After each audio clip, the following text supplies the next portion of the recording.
Hi guys, nagluto pala ako ng drumstick marinated guys. Ayun. Nagisa na ako ng bawang, luya, olive oil ang gamit ko guys. Then nilagyan ko siya ng fresh na giniling na ginger, luya.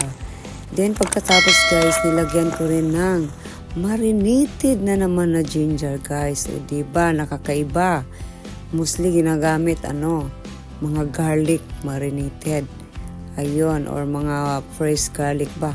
Nalagyan din natin kaya na pag-isa din guys. Tapos, naglagay din tayo ng 1 spoon na oyster sauce, 3 tablespoon na ketchup, tapos soy sauce. Ayun, mga panglasa natin guys.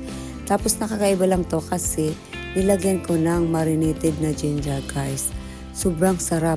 Kung gusto nyong damihan guys, ayun, maanghang siya. Pag 1 spoon lang, tama-tama lang siya guys.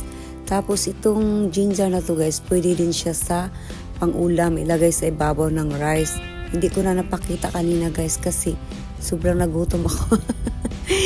Nagmamadali, kaya napag-isipan ko pala na i-share to yung luto ko guys. Ayun, sobrang sarap guys. So delicious.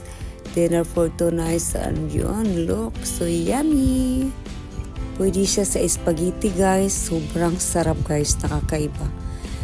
At pwede rin siya sa barbecue fish guys. At sobrang dami kong naubos na rice guys. Tapos nilagyan ko rin ng ginger marinated. And thanks for watching everyone. I hope nag-enjoy kayo guys.